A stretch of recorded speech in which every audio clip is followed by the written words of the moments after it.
오늘 우리에게 주신 하나님의 말씀은 출애굽기 9장 13절에서 35절입니다. 여호와께서 모세에게 이르시되 아침에 일찍 일어나 바로 앞에 서서 그에게 이르기를 히브리 사람의 하나님 여호와의 말씀에 내 백성을 보내라. 그들이 나를 섬길 것이니라.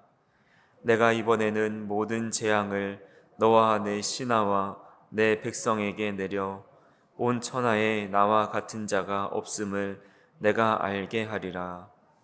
내가 손을 펴서 돌림병으로 너와 내 백성을 쳤더라면 내가 세상에서 끊어졌을 것이나 내가 너를 세웠음은 나의 능력을 내게 보이고 내 이름이 온 천하에 전파되게 하려 하였음이니라. 내가 여전히 내 백성 앞에 교만하여 그들을 보내지 아니하느냐. 내일 이맘때면 내가 무거운 우박을 내리리니 애굽 나라가 세워진 그날로부터 지금까지 그와 같은 일이 없었더라. 이제 사람을 보내어 내 가축과 내 들에 있는 것을 다 모으라. 사람이나 짐승이나 무릇 들에 있어서 집에 돌아오지 않는 것들에게는 우박이 그 위에 내리리니 그것들이 죽으리라 하셨다 하라 하시니라. 바로의 신하 중에 여호와의 말씀을 두려워하는 자들은 그 종들과 가축을 집으로 피하려 들였으나 여호와의 말씀을 마음에 두지 아니하는 사람은 그의 종들과 가축을 들에 그대로 두었더라.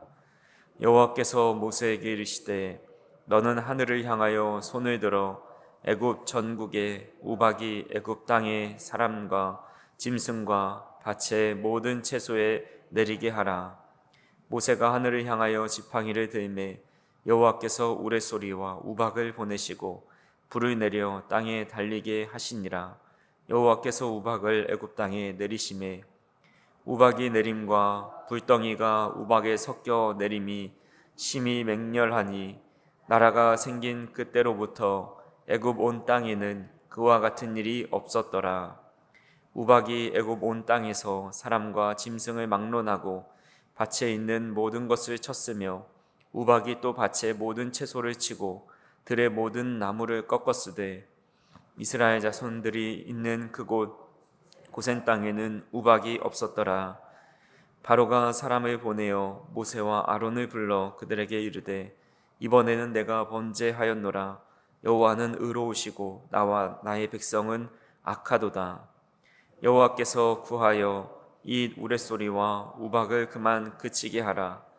내가 너희를 보내리니 너희가 다시는 머물지 아니하리라. 모세가 그에게 이르되 내가 성에서 나가서 곧 내 손을 여호와를 향하여 펴리니 그리하면 우레소리가 그치고 우박이 다시 있지 아니할지라. 세상이 여호와께 속한 줄을 왕이 알리이다. 그러나 왕과 왕의 신하들이 여호와 하나님을 아직도 두려워하지 아니할 줄을 내가 아나이다. 그때에 보리는 이삭이 나왔고 삼은 꽃이 피었으므로 삼과 보리가 상하였으나 그러나 밀과 쌀보리는 자라지 아니한 고로 상하지 아니하였더라.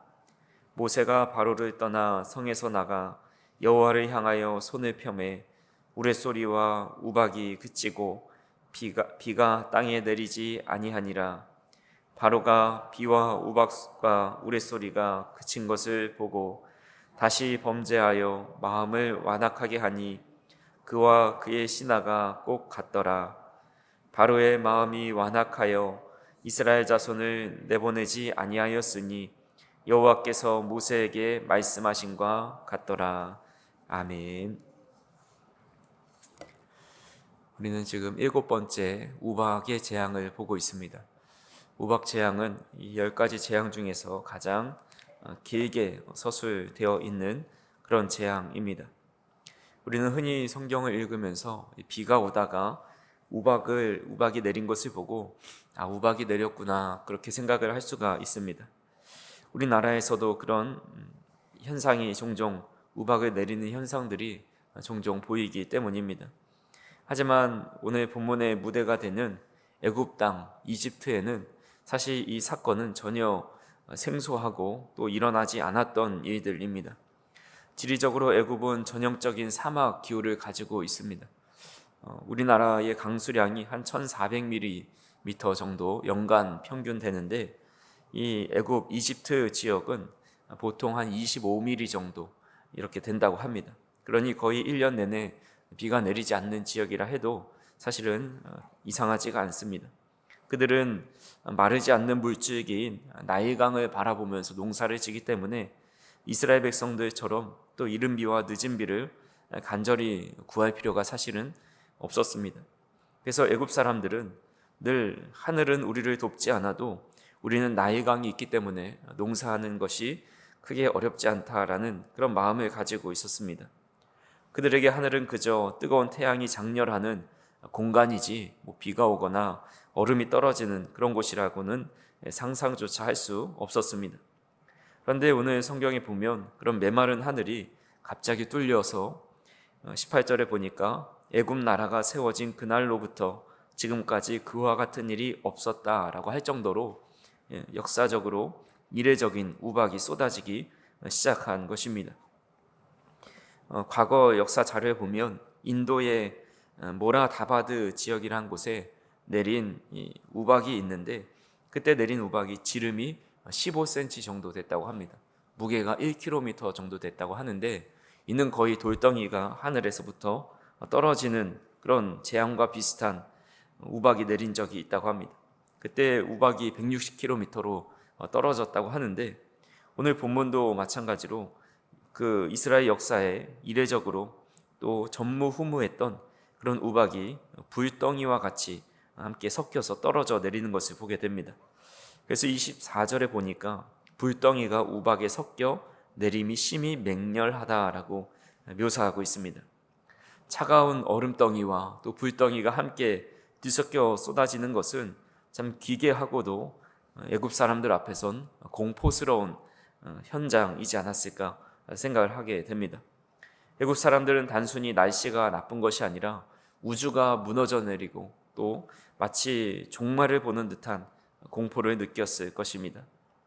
오늘 이 전무후무한 이 재앙이 폭풍 속에서 하나님의 위대하심이 드러나고, 또한 그 사건을 통해서 어떤 놀라운 일이 일어나는지를 우리가 오늘 본문을 통해서 살펴보고자 합니다. 먼저 이 고난조차도 하나님의 영광으로 위한 도구로 사용하고 있는 것을 보게 됩니다. 하나님은 재앙을 내리시기 전에 모세를 통해서 모세에게 아주 의미심장한 말씀을 하십니다. 15절에서 16절에 보니까 내가 손을 펴서 돌림병으로 너와 내 백성을 쳤더라면 내가 세상에서 끊어졌을 것이나 내가 너를 세웠음은 나의 능력을 내게 보이고 내 이름이 온 천하에 전파되게 하려 하였음이니라 라고 말씀합니다. 하나님은 전능하신 분이셔서 굳이 10가지 재앙을 다 내리지 않고도 그냥 열병만 혹은 돌림병만 내리시면 그 전역에 있는 애굽 사람들 또한 바로도 흔적조차 남지 않고 다 쓸어버릴 수 있으셨다라는 겁니다. 그런데 왜 이렇게까지 지루할 정도로 10번이나 재앙을 반복하고 계신 것일까요? 그 이유는 이 하나님의 손이 짧거나 능력이 부족해서가 아닙니다. 애굽 사람들이 철저히 믿고 있었던 나일강, 또 그들이 섬기고 있었던 우상들이 얼마나 미약하고 또 무기력한 존재인지를 만천하에 폭로하는 사건이다 할 수가 있습니다. 그래서 이것은 단순한 심판이 아니라 온 세상을 향한 하나님의 자기 계시라고 할 수가 있습니다. 하나님은 악한 바로를 통해서 온 세상에 가장 위대하신 분이 바로 하나님이심을 선포하고 있습니다. 우리도 마찬가지로 우리가 섬기고 있는 어떤 것보다, 또한 의지하고 어떤 것보다 가장 위대하시고 가장 능력이 많으신 분이 하나님이시라는 것을 우리 삶에 때로는 나타내실 때가 있는데, 우리는 그때 즉시로 우리 손에 쥐고 있었던 그런 우상들을 다 내려놓고 하나님 앞에 나아가는 그런 자세가 필요하다라는 겁니다. 그런 재앙 속에서도 하나님은 그들에게 피할 길을 알려주십니다. 19절 말씀을 보니까 이제 사람을 보내어 내 가축과 내 들에 있는 것을 다 모으라. 사람이나 짐승이나 무릇 들에 있어서 집에 돌아오지 않는 것들에게는 우박이 그 위에 내리리니 그들이 죽으리라 하셨다 하라 하시니라 라고 말씀합니다. 우주적 재앙 앞에서 하나님은 심판의 길 앞에서 이제 살 길을 열어 주십니다. 유대 민족뿐만 아니라 그 고센 지역은 내리지도 않았지만 애굽 사람들에게도 그 은혜를 베풀어 주신 것입니다. 그래서 오늘 이 말씀을 들은 애굽 사람들은 두 종류로 나누어지는 것을 보게 됩니다.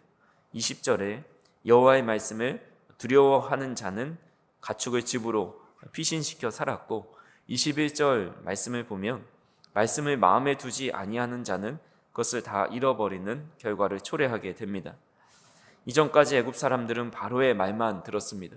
그 말이 능력으로 다가오고 그들의 삶을 지켜야 한다라고 생각을 했었지만, 그동안의 6번의 재앙을 통해서 하나님이라는 신이 정말 가장 위대한 신이구나, 그 하나님의 말씀을 들어야겠다 생각한 마음이 변한 사람들은 하나님의 말씀을 단순히 지나가는 소리가 아니라 생사를 가르는 그런 능력의 말씀임을 체험하게 된 것입니다. 이것은 오늘날에도 마찬가지입니다. 하나님은 그 하나님의 말씀을 신실하게 받아들이고 또 붙드는 성도들을 위해서 항상 그 말씀의 능력이 살아있음을 보여주십니다. 그러니까 우리가 하나님의 말씀대로 순종하며 살 때에 하나님의 말씀이 우리의 삶에 그대로 드러나게 하심을 경험하게 하신다라는 겁니다. 말씀대로 사니까 실패할 것 같고 세상에서 도태될 것 같지만 정말 그 말씀을 순종하며 살아가니까 말씀의 능력이 내 삶에 나타나는구나, 말씀대로 살아가니까 내 삶에 평안이 찾아오고 마음의 담대함이 생기는구나, 그 우리가 말씀을 따라 순종해 나아갈 때 그 말씀이 실제가 되고 우리의 삶의 능력으로 나타나게 된다라는 겁니다. 그래서 간절히 바라기는 저 우리 성도님들의 삶 속에 하나님의 말씀을 그대로 받아 믿고 실천함을 통해서 그 말씀이 그대로 이루어지고 능력으로 나타나는 체험들이 가득할 수 있기를 간절히 소망합니다. 상상할 수 없는 이 뇌성과 우박과 그리고 불덩이가 섞여 땅에 내립니다. 이 참혹한 광경 앞에서 천하의 바로도 마침내 두 손 들고 무릎을 꿇는 모습을 보게 됩니다. 27절에 보니까 바로가 사람을 보내어 모세와 아론을 불러 그들에게 이르되 이번은 내가 범죄하였노라, 여호와는 의로우시고 나와 나의 백성은 악하도다 라고 고백을 합니다. 기적이 일어난 것이죠. 그렇게 완강하던 바로가 이제는 내가 죄인입니다, 하나님은 의로우십니다, 나는 악합니다 라고 고백하고 있는 것입니다. 신학적으로 매우 훌륭한 완벽한 회개를 하고 있습니다. 그리고 28절에 보니까 내가 너희를 보낼 것이다 약속하고 있습니다. 그런데 34절에 보면 바로가 비와 우박과 우레소리가 그친 것을 보고 다시 범죄하여 마음을 완악하게 하니 그와 그의 신하가 꼭 같더라 라고 말씀합니다. 그러니까 상황이 좋아지자 우박이 멈추자마자 즉시로 범죄의 길로 돌아섭니다. 죄를 깨달을 때 회개하는 것은 매우 중요합니다. 하지만 회개하는 것보다 더 중요한 것은 회개한 마음을 지켜내는 겁니다. 잠언서 4장 23절에는 모든 지킬 만한 것 중에 더욱 내 마음을 지키라, 생명의 근원이 이에서 남이라 라고 말씀하고 있습니다. 바로는 완벽한 신학적으로 볼 때 정말 자신이 죄인이고 하나님은 의인이시고 의로우시고 또 우리가 악하다라는 아주 완벽한 고백을 합니다. 내가 범죄하였다 고백하지만 그 소중한 회개의 마음이 지속되지 않았다라는 겁니다. 상황이 좋아지자 우박이 멈추자마자 다시 범죄의 길로 돌아섭니다. 그래서 회개는 한 번의 이벤트가 아니라 그 상태여야 합니다. 계속된 회개된 상태로 유지되어야 하는데 한 번 이벤트 형식으로 끝나고 말았다라는 겁니다. 그래서 바로의 문제는 회개하지 않은 것이 아니라 지속하지 못함에 있습니다. 그는 뇌성 소리가 들릴 때, 우박이 떨어질 때는 겸손했지만 햇살이 비치자 다시 교만해집니다. 이것이 바로 우리 인간의 연약함입니다. 우리도 얼마나 크게 다르지 않은 것을 보게 됩니다.